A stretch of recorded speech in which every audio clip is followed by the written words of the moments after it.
Salut, salut. On ne naît pas femme d'impact, on le devient. Et si tu ne deviens pas une femme d'impact dans le monde, tu seras une femme impactée par le monde. Oui, si ton mari a un problème, tu as la solution. Et si ton mari est un problème, tu es la solution. Au nom de l'amour inconditionnel, de la complémentarité et de ce que vous êtes une équipe interdépendante. En ce jour, nous parlons de adorer Dieu par ma féminité. Oui, femme, tu es capable d'adorer Dieu par ta féminité. Parce qu'adorer Dieu, c'est lui faire plaisir. Tout ce que tu entreprends, tout ce que tu réalises, tout ce que tu fais dans le but de faire plaisir à Dieu est un acte d'adoration. Dans cette dynamique, ta féminité peut concourir à rendre Dieu heureux. Ta féminité peut concourir à être un acte d'adoration pour le Seigneur.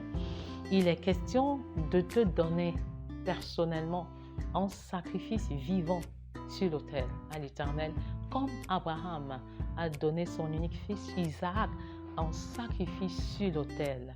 Oui, Romains 12, 1 à 2 nous dit « Je vous exhorte donc, frères, par les compassions de Dieu, à offrir vos corps comme un sacrifice vivant, saint, agréable à Dieu, ce qui sera de votre part un culte raisonnable. Ne vous conformez pas au siècle présent, mais soyez transformés par le renouvellement de l'intelligence, afin que vous discerniez ce qui est bon, agréable et parfait. » C'est ça la véritable adoration, se donner à l'Éternel comme un sacrifice saint, comme un sacrifice qui est agréable à l'Éternel, parce que Dieu n'aime pas le péché.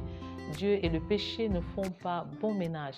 Je t'encourage, femme, à le faire, te donner comme un sacrifice et à te séparer du monde. Souviens-toi de Luc 9, verset 23. Si quelqu'un veut me suivre, qu'il renonce à lui-même, qu'il se charge de sa croix chaque jour et qu'il me suive. Oh, quelle forme d'adoration! Renoncer au monde. Renoncer à faire comme le monde fait, renoncer à faire comme toutes les autres femmes font pour se concentrer, pour se focaliser sur ce que le Seigneur demande, pour se concentrer à faire plaisir à l'Éternel au travers de notre vie de femme, notre vie en tant que mère, en tant que célibataire, en tant que professionnelle ou en tant que missionnaire et servante de l'Éternel. Oui, c'est vraiment une grâce, c'est vraiment un véritable privilège que d'adorer le Seigneur de manière continue. Au-delà de te donner comme un sacrifice vivant sur l'autel, tu as besoin d'adorer le Seigneur de manière continue et dans les différents domaines de ta vie. C'est toujours un plaisir quand j'adore le Seigneur pendant le ménage, pendant la lessive et même pendant que j'exerce ma profession. C'est toujours extraordinaire d'enseigner dans l'adoration en déclarant à l'intérieur de moi-même des paroles qui disent à l'Éternel qui il est, ou alors en chantant des cantiques à l'Éternel. C'est extrêmement important. Et je me suis rendu compte que toutes les fois où je pouvais faire le ménage ou la lessive dans un état d'esprit d'adoration, j'étais beaucoup moins fatiguée physiquement parce que mon esprit est connecté à l'Esprit de Dieu, alors je suis mieux disposée à travailler avec une meilleure attitude de cœur. Oui, faire la lessive, le ménage, la cuisine en disant Dieu est bon, Dieu est présent, il est omniprésent, il est toujours là, il est fidèle. Juste ces petites phrases-là sont importantes, sont des actes d'adoration, sont des actes qui font véritablement plaisir à l'Éternel. Et lorsque vous le faites, votre esprit est connecté à l'Esprit de Dieu, votre esprit est uni à l'Esprit de Dieu, vous êtes mieux disposé, vous êtes plus enthousiaste dans ce que vous entreprenez et vous n'êtes pas disposé à vous plaindre. Vous voyez, c'est facile de travailler ainsi sans se plaindre, sans s'énerver, sans s'irriter, sans être sous le joug de la colère. Et c'est très important. Je crois que le psalmiste David avait compris ça quand il disait « Je bénirai l'Éternel et sa louange sera dans ma bouche en tout temps. Sa louange sera à tout temps dans ma bouche. En tout temps dans ma bouche, nous avons le défi d'adorer le Seigneur de manière ponctuelle, mais aussi de manière permanente, de manière continue, de demeurer sur l'autel d'adoration, oui, jusqu'à ce que le Seigneur entre. C'est central. Et l'apôtre Paul pouvait renchérir l'adoration en permanence, quand il pouvait dire soit que vous mangez, soit que vous buviez, faites tout pour la gloire de Dieu.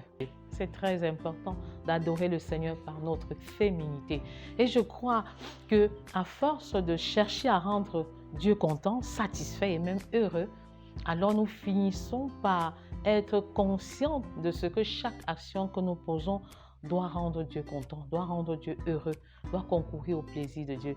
Et même l'intimité sexuelle, lorsqu'il est réalisé, lorsqu'il est effectué dans le sens de faire plaisir à Dieu, dans le sens d'honorer Dieu, parce qu'en fait, le but de l'adoration, c'est de rendre gloire à Dieu. Ce n'est pas rendre gloire à nous. On peut être content au sortir d'une adoration, mais si Dieu n'est pas content, on n'a pas atteint le but de notre adoration. Donc, il est important, femme, de retenir que le but de l'adoration, c'est de rendre Dieu content, c'est de donner gloire à l'Éternel, c'est que Dieu trouve son compte dans ce que nous sommes en train de faire. C'est très important. Et j'ai l'habitude de dire que lorsque nous prenons du temps pour faire plaisir à Dieu, même notre intimité sexuelle devient un acte d'adoration quand le but est de faire plaisir à Dieu, quand la gloire de Dieu s'y retrouve, quand la gloire de Dieu est l'un des buts que nous recherchons dans ce que nous sommes en train de faire. Alors, femmes, je nous encourage véritablement à vivre une vie d'adoration. Et c'est vrai, la question peut toujours se poser, mais comment faire pour que ma féminité soit un véritable acte d'adoration pour le Seigneur? Alors, je vais te donner quelques éléments pratiques qui peuvent t'aider à adorer Dieu par ta féminité. 1. Tu as besoin de mourir en toi-même, renoncer en toi-même et laisser Jésus-Christ mort et surtout ressuscité, vivre sa vie en toi. Ça, c'est central. Deuxième élément, tu as besoin de vivre ta féminité par Christ et pour Christ. Souviens-toi de Colossiens 1, verset 16. Vis ta féminité par Christ. Laisse-le le faire. Mais vis également ta féminité pour Christ. C'est-à-dire que le but soit de rendre Jésus content. Parce que si Jésus est content, toi, tu le seras. Ça, c'est sûr. Troisième élément, laisse-toi diriger par la puissance du Saint-Esprit. Laisse-toi diriger par le Saint-Esprit, ce pédagogue-là par excellence. Oui, ne vous enivrez pas de vin, c'est de la débauche, mais soyez au contraire remplis de l'Esprit. Laisse-toi diriger, laisse-toi conduire par l'Esprit de Dieu qui parle au fond de toi-même. Ensuite, tu as besoin d'avoir une pleine conscience de la présence de Dieu partout où tu te trouves. Oui, même ton lieu de service, même ton travail devrait être un instrument d'évangélisation. Ta vie de femme, l'éducation de tes enfants devrait être un instrument d'évangélisation, au nom du discipulat familial, du discipulat qui commence au sein de la famille, au nom de ce que tu as le souci de faire de ta maison le premier centre de formation où les valeurs et les vérités bibliques y sont communiquées. C'est toi qui peux faire ce travail, femme. Faire de ta maison un véritable centre d'adoration, c'est prendre du temps dans la prière, dans la méditation avec les enfants au quotidien. Oui, et c'est central parce que nous le disions, que le succès est centrifuge. Il va de l'intérieur de la maison vers l'extérieur. Et vous savez, la femme sage bâtit sa maison, alors que la femme insensée la renverse de ses propres mains. Dernier élément pour que ma féminité soit un véritable acte d'adoration pour le Seigneur, alors sois d'abord amoureuse du mari céleste avant d'être amoureuse du mari terrestre. Et cela fera toute la différence. Alors deviens une femme d'impact. Car si tu n'es pas une femme d'impact dans le monde, tu seras une femme impactée par le monde. Que le Seigneur vous bénisse.